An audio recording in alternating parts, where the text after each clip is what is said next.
Simon versus the Homo Sapiens Agenda, Chapter 12.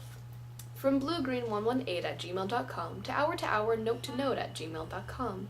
Date December 2nd at 5:02 p.m. Subject: I should be writing an essay for English class. I'd rather write to you. I'm in my room and I have a window right next to my desk. It's so sunny out and it looks like it should be really warm outside. I feel like I'm dreaming. So Jacques, I have to confess that I've been curious about your email address for a long time. I finally broke down and consulted the mighty Googler, and now I see that it's a lyric from an Elliott Smith song. I've actually heard of him, but I've never heard his music, so I downloaded Waltz No. 2. I hope that doesn't freak you out. I really like it. It surprised me because it's a really sad song, and that's not what I would expect coming from you. But I've listened to it a few times now, and the funny thing is, it really does remind me of you somehow. It's not the lyrics or even the overall mood of the song. It's something intangible. I think I can imagine you lying on a carpet somewhere listening to it, eating Oreos, and maybe writing in a journal. I also have to confess that I've been looking extra carefully at people's t-shirts at school to see if someone might be wearing an Elliott Smith shirt. I know it's a long shot. I also know it's really unfair because I shouldn't be trying to figure out your identity when I don't give you any good clues about my own. Here's something. My dad's driving in from Savannah this weekend, and we're doing the traditional Hotel Hanukkah. It will be just him and me, and I'm sure we'll hit all the awkward highlights. We'll do the non-lighting of the menorah because we don't want to set off the smoke detectors, and then I'll give him something underwhelming like the Aurora coffee and a bunch of my English essays. He's an English teacher, so he likes getting those.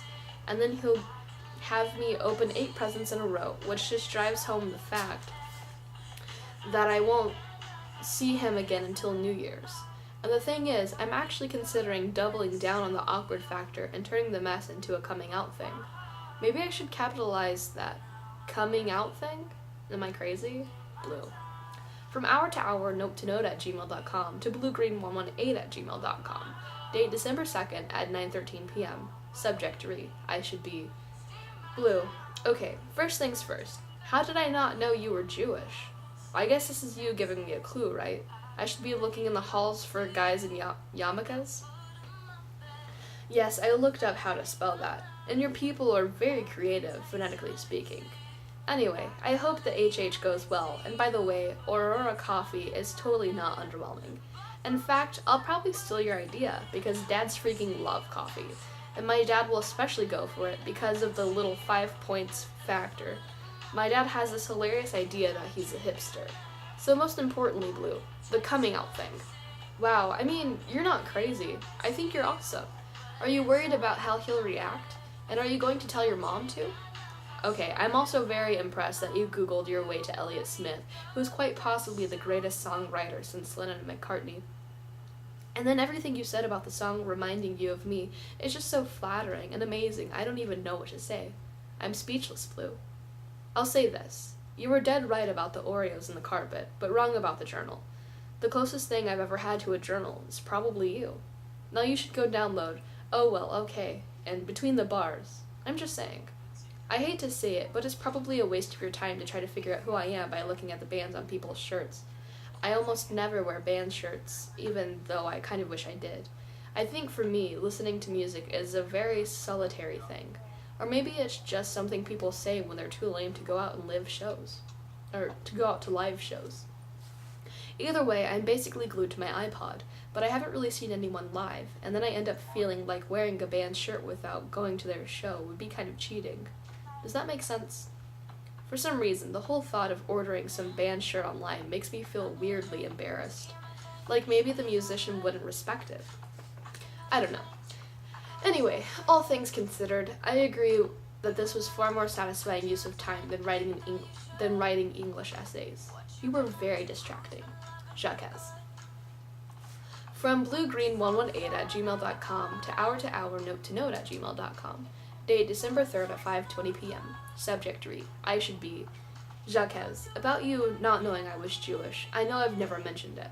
I'm not even Jewish, technically, because Judaism is matrilineal and my mom's Episcopalian. Anyway, I haven't decided if I'm really going to go through with it. It wasn't something I thought I'd be ready to do anytime soon. I don't know why, but lately I've just felt this urge to put it out there. Maybe I just want to get it over with. What about you? Have you ever thought about the coming out thing? It gets complicated when you bring religion into the equation.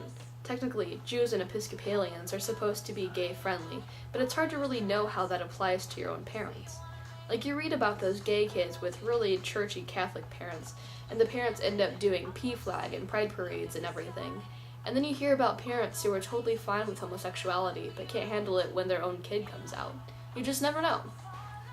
I think instead of downloading the Elliott Smith songs you mentioned, I'll just drop a hint to my dad that I want a couple of his albums for Hotel Hanukkah. I guarantee you that he has about 6 of my presents picked out and is desperate for some kind of hint about what else he should be getting me. So I know you and I can't really buy each other gifts in real life, but just know that if I could, I would order you all kinds of band t-shirts online, even if it meant losing the respective musicians everywhere, because I'm sure that's how it works, Jacques. Or we could just go to a live show. I mean, I don't actually know anything about music, but I'm guessing it would be fun if I was with you. Maybe one day. I'm glad that you find me distracting. It wouldn't be fair otherwise. Blue. End of chapter 12.